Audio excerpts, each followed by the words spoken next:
Eu quero fazer aqui a primeira pergunta que acho que é uma pergunta pertinente pra gente poder entrar na nossa conversa aqui. Como é que uma ex-garota de programa vai parar no mundo de dicas de relacionamento? Pois é. Qual que é a ponte? Então, eu sempre tive muito interesse por sexualidade. Acho que eu sempre li muito esse universo dos relacionamentos. A Lola surgiu daí, né? Antes de mais nada, de uma possibilidade de me reinventar, de ser outra. E nesse universo, eu poder viver tudo aquilo que uma mulher livre, poderosa, poderia viver, né? Que vinha da minha imaginação, né? Essa ideia da garota de programa, de descobrir os segredos e tal. Então, meu percurso vem por aí e vem desse interesse em sexualidade. E aí, eu criei o blog, né, como você bem pontuou, e, na verdade, eu não achava que tudo isso ia acontecer. Eu criei o blog, era um pouco uma experiência de mim mesma escrever ali, né? E aí, de repente, dei uma entrevista para um colega meu da faculdade que tinha um blog, mas eu nunca botei muita fé, porque eu pensei, já teve a história da Bruna Surfistinha, o que tem de diferente? Mas as pessoas começaram a se incomodar com o fato, né? Eu fiz uma faculdade federal, então aí todo mundo pensava, nossa, ela tem um cérebro, e ela tá falando que ela faz programa porque ela gosta, né? Porque o meu slogan era, faço porque gosto, e aí as pessoas não entendiam. Vim de uma família boa, então aí a galera começou a se comover. Quando explodiu, que foi um dia que eu dei uma uma entrevista pro G1, e aí no dia seguinte, eu não dei muita bola, assim. Falei, vai sair, sei lá, no rodapé. Saiu na home da página, eu acordei com um cara de Manaus me ligando, e depois desse dia meu celular nunca mais parou de tocar. Aí a minha vida, a personagem tomou, assim, o palco da minha vida, né? Aí eu vim pra São Paulo, fiquei 2 anos em São Paulo, né, depois que deu esse boom no G1, aí dei entrevista pra Marília Gabriela, né, pros grandes comunicadores, Jô Soares e tal, lancei livro. Só que começou a chegar um ponto que eu senti que no meu corpo, na minha vida prática, eu já tinha vivido muita coisa. E as pessoas aproveitam esse espaço da intimidade, do quarto, né, do corpo, para contar coisas. Então, eu comecei a me interessar muito por aquilo que se passava além do corpo, né? E as mulheres começaram a se interessar por aquilo que eu tinha aprendido na prática. E aí eu comecei a matutar, né, assim, tava aqui em São Paulo, aquela correria, a gente não consegue... Tô ouvindo. A gente não consegue parar para estudar, enfim, eu vivia num bairro, no outro, hotel, motel, tal, não atendia em casa, né?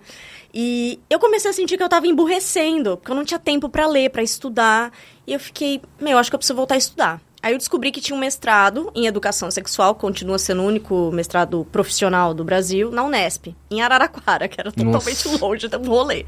E aí comecei a me preparar para o processo seletivo, fui lá, conheci as matérias, fiz uma disciplina como aluna especial e tal. E no meio desse processo todo, eu conheci o meu ex-marido, e aí me casei, né? E casei, fiquei 7 anos casada, me divorciei. Mas esse foi o processo, né? De passar primeiro pela prática e depois pela teoria. Então eu falo que eu sou uma sexóloga, uma especialista em sexualidade, eu gosto mais de dizer. Diferenciada, porque eu venho desse percurso da literatura, que tá ali o fazer-se, né? O criar-se, o personagem... a imaginação, que é algo que tem muito a ver com a minha vida, e depois eu fui estudar isso para poder, então, passar conteúdo com mais autoridade, né? Com autoridade reconhecida pela universidade, que a gente tem muito essa demanda, né? Então, foi esse processo. E aí, eu fui passando por outros estágios de contato com a sexualidade das pessoas que não pela via do corpo, né? Mas, ainda dentro dessa seara, existe um preconceito, alguma trava das pessoas do tipo... Pô, o que essa mina querendo me falar aqui sobre que relacionar? E existe ainda esse preconceito com um pouco do que você fazia pro que você faz hoje? Olha, eu acho, o que eu vejo mais, assim, como as pessoas querem ouvir a história, e especialmente as mulheres, é engraçado, elas gostam muito da minha coragem. Então, isso atrai muito as mulheres. Elas não me veem como uma concorrente, como alguém que não tem moral para falar, né? O que eu achei um movimento mais interessante e que eu fiz um post sobre isso e as mulheres participaram muito, foi que com a pandemia, né, surgiram novas formas de relacionamento, a pornografia, o erotismo passaram a ter outro lugar, outros comportamentos, enfim, outro tipo de consumo. E aí eu finalmente cedi ao pedido de tanta gente para eu ir para as plataformas adultas, né, para o OnlyFans, para o Privacy. E aí eu fiquei nessa crise. Eu fiquei com preconceito comigo mesma. Tipo, né? Como é que como profissional, como especialista em sexóloga, eu vou estar nas plataformas? Mas aí eu entendi que é isso que eu faço, que estar ali é também uma forma de pesquisa para entender como é que as pessoas estão se relacionando.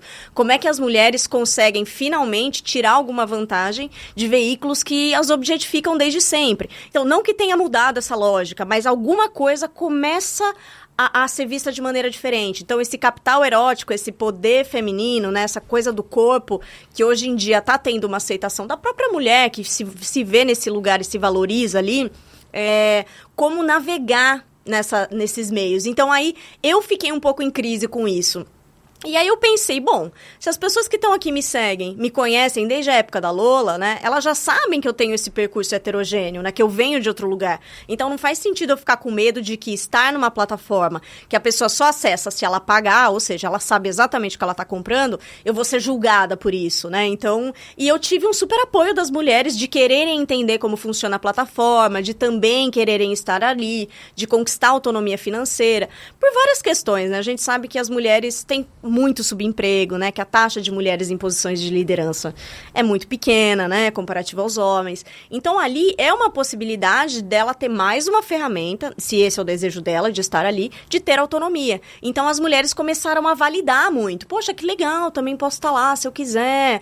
E de buscar diretrizes para isso. Então, eu acho que eu fui driblando esses preconceitos, assim, no meio do caminho. Esse que você acabou de assistir foi um corte do nosso podcast com a Lola Benvenuti. Se você quiser assistir o episódio completo, eu vou deixar ele aqui do lado para você clicar e assistir.